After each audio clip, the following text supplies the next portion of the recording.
Princípio basilar para uma filosofia ao que tange as questões, por que não dizer, da metafísica,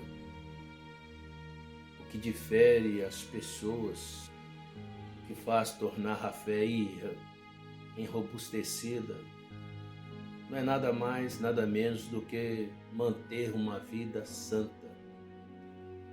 É como está escrito na primeira de Pedro, no capítulo 1, versículo 16. Antes, porém, versículo 15. Antes, porém, como é santo aquele que vos chamou, sede vós santos em todo o vosso procedimento. Pois está escrito, sede santo, porque eu sou santo. É um texto tão simples que pode passar desapercebido, assim bem como as orientações que nós presenciamos, que nós vivenciamos de Paulo. Uma carta escrita no livro de Tessalonicenses, 1 Tessalonicenses, capítulo 5, versículo 23. O mesmo Deus de paz vos santifique completamente, em todo o vosso espírito, alma e corpo sejam completamente conservados, irrepreensíveis, para a vinda do nosso Senhor Jesus Cristo. Nós vivemos uma época tão, infelizmente, secular. Por isso é que eu falei das questões da metafísica, por isso é que eu falei sobre a filosofia. Porque na realidade existe igreja para tudo enquanto é crente, e crente para tudo enquanto é gosto. Se aglomeram líderes, pessoas que são conhecidas, que infelizmente quantas vezes estão dando um péssimo testemunho, esquecendo do princípio e do propósito basilar, que é o de ser santo, de santificar-se. E o que é santificar? Quando eu disse que existe igreja para tudo enquanto é crente, crente para tudo enquanto é gosto, eu parto para, infelizmente, esse pluralismo que se evidenciou no relativismo ferrenho, em que igrejas com seus conceitos diversos, infelizmente, eu volto a uma velha máxima que o homem luta por sua razão, por ela dá a vida se preciso for. Mas a verdade pertence a Deus. E nesses povos que se evidenciam com suas filosofias, com suas teorias, infelizmente estão levando o que seria uma igreja, o que seria uma comunhão, melhor dizendo, idônea, a uma ferrenha e terrível apostasia.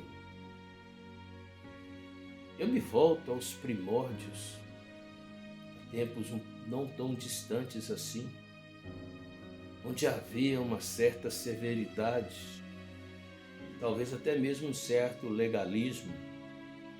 Não que eu esteja favorecendo, fomentando ou fazendo apologia ao legalismo, longe disso. Nem tanto ao mar, nem tanto à terra. De um flanco nós pulamos para o outro. De um padrão de vida, de um propósito, nós partimos para o outro. Hoje nós estamos aí às voltas com as igrejas permissivas, igrejas inclusivas, igrejas com teologias progressistas. De um lado existem aqueles que são os liberais, aqueles que dirimem fatos que são imprescindíveis nas Sagradas Escrituras, que dão margem para que aquele que se diz cristão viva uma vida sem muita responsabilidade. Por outro lado, nós vivenciamos uma igreja, volto a repetir, relativista, infelizmente, com perdão da redundância, onde tudo é relativo, que cada um coloca o seu próprio princípio e relativiza os fatos, relativiza o pecado. Não se fala em uma recipiscência, coração recepcente, não se fala de renúncia, e que dirá falar sobre a cruz, sobre negar-se a si mesmo, como está escrito, quando Jesus disse, me parece que no Evangelho escrito por Mateus, aquele que quiser seguir-me, negue-se a si mesmo, toma a sua cruz e siga-me. Eu não sei se é no versículo 7, está me fugindo, parece que eu tenho um pouco de dislexia, não sei. E agora eu até procurar e encontrar aqui, eu não sei se no capítulo 7 que nós encontramos escrito que entrai pela porta estreita, porque largo é o caminho e a porta que nos levam à perdição. Talvez os dois termos estejam neste capítulo. A verdade é que Jesus disse semelhantes coisas. E é por causa disso que nós devemos, acima de tudo, voltar a um evangelho puro e simples. É claro que de forma alguma, sem o fundamentalismo legalista, que coloca vestes e mede as pessoas na régua, segundo a sua regra humana. Mas nem por causa disso devemos, de forma alguma, também fomentar este relativismo. Juntando-se ao relativismo, nós podemos conviver, nós temos convivido, melhor dizendo, com teologias humanistas, onde colocou-se o homem como centro da questão e colocou Deus às margens.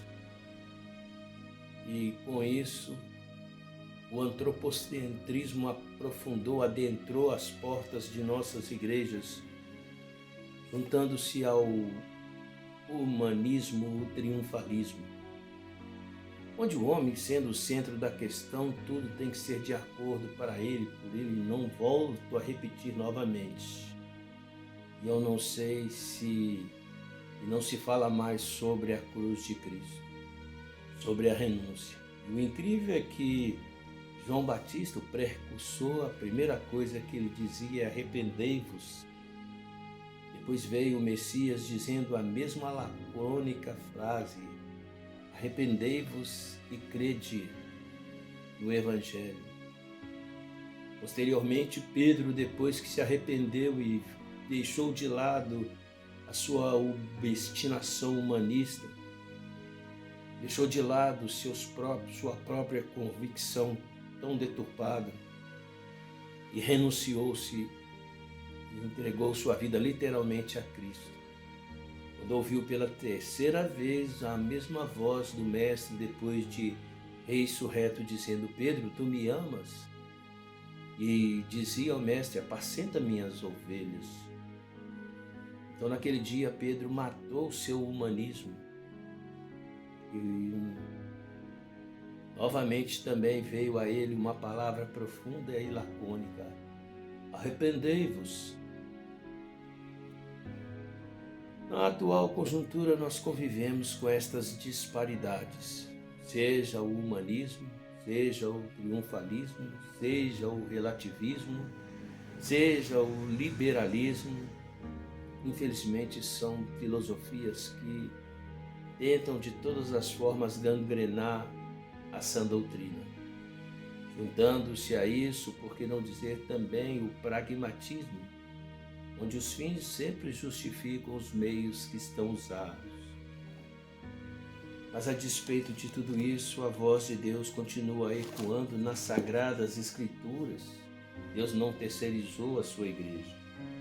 Há de levantar homem, há de levantar um povo no meio deste povo, com líderes que sejam idôneos, responsáveis, que negaram a si mesmo para que prevalecesse a sã doutrina, não fomentando essas filosofias deturpadas advindas do homem.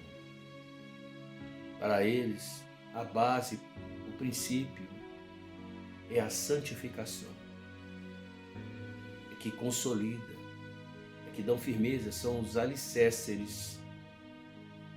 Para concluir, já que eu perdi a lógica de onde estaria aqueles versículos citados por Jesus, deixa-me falar mais um, dito por ele, novamente, eu não sei se é Mateus 7, mas que diz Jesus: comparo aquele que ouve as minhas palavras e as pratica como um homem prudente que edificou a sua casa sobre a rocha.